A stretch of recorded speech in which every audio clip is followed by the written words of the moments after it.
Are prices falling? Let's find out in September's real estate market update.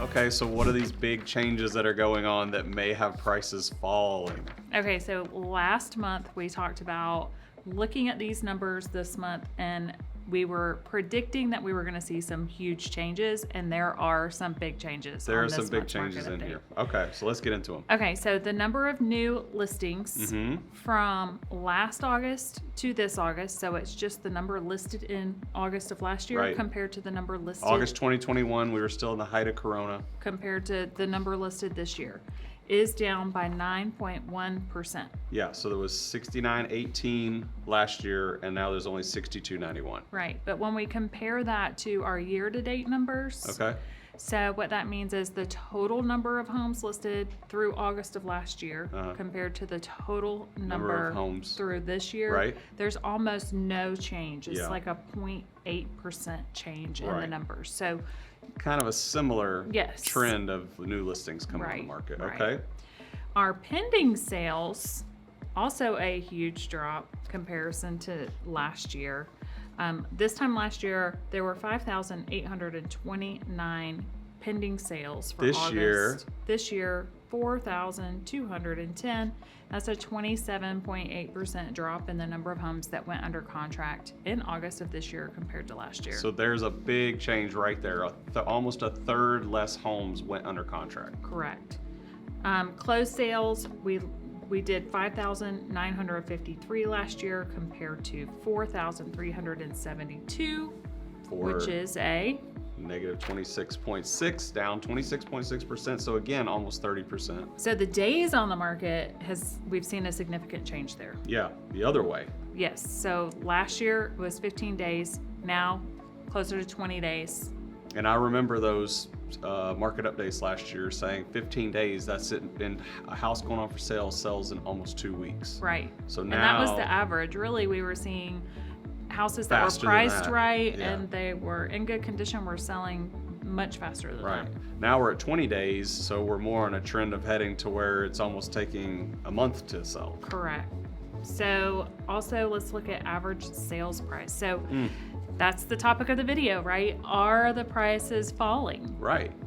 They are not, surprisingly. I thought with these other trends going downward that eventually it would start to pull that price down, but it is up 14.4% from last year. Last year, 452,975.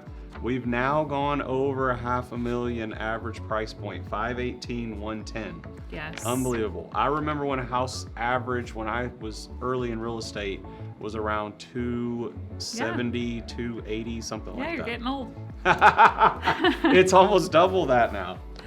So prices are not falling. However, I think that there are some stats in here that are going to show us that prices are going to start slowing down in their appreciation. Yeah, we've already seen some of that going on. Yeah, so I think we're going to see prices stabilize, not necessarily fall, but stabilize. And all of these huge decreases we've already talked about to this point are indicators that it's going to happen. Correct.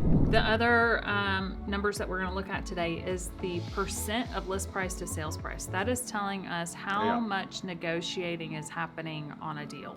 Now this one finally changed. Right. We were on a trend of going over 100% of list price where people were having to bid above list price to get the house. We've finally just edged just underneath it to what?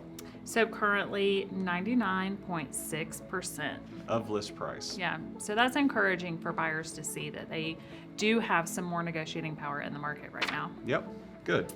An inventory of homes for sale in August of last year, there were 6,752 homes for sale. This has gone up massively. Drastic. 9,850 homes for sale, and that is a 45.7% increase in the available properties. So last year, 6,700 properties. This year, almost 10,000 properties available.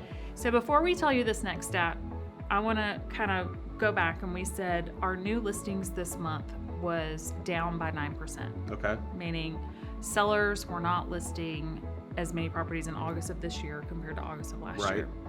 So that did attribute, you would think, to the inventory. Yes. But it was less inventory added. Right. So what happens when we don't add more inventory and homes aren't selling as fast is the inventory still builds. Yep. And so when we look at this next stat, it's called the month's supply of inventory. And this is also a huge change. Yes, and we always talk about it every month, and it's usually very low, 1.3%. 1.3 was 2021, and now we're at 2.1 months. Right. So what that means is it would take 2.1 months to sell every single property that we currently have listed on the market. Yeah, 2 months is a pretty good amount of time. So yeah, and that number is over a 60% change from last year. Yeah, it was scary when it was like you could sell every home in Atlanta in a month. So now to hear, okay, now it's almost double that, it's 2 months. So it's a lot more normalized, I'd say. So hopefully we answered your questions today.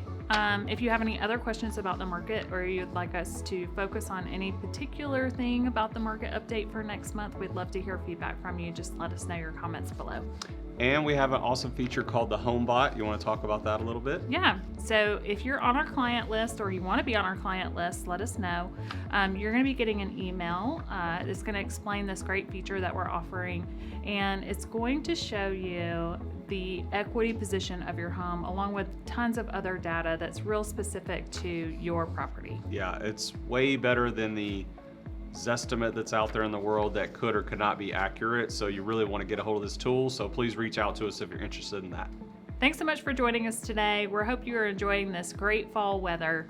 Yeah, and if you enjoyed this video and our content, you want to see more like this, be sure to follow us on all of our social media platforms.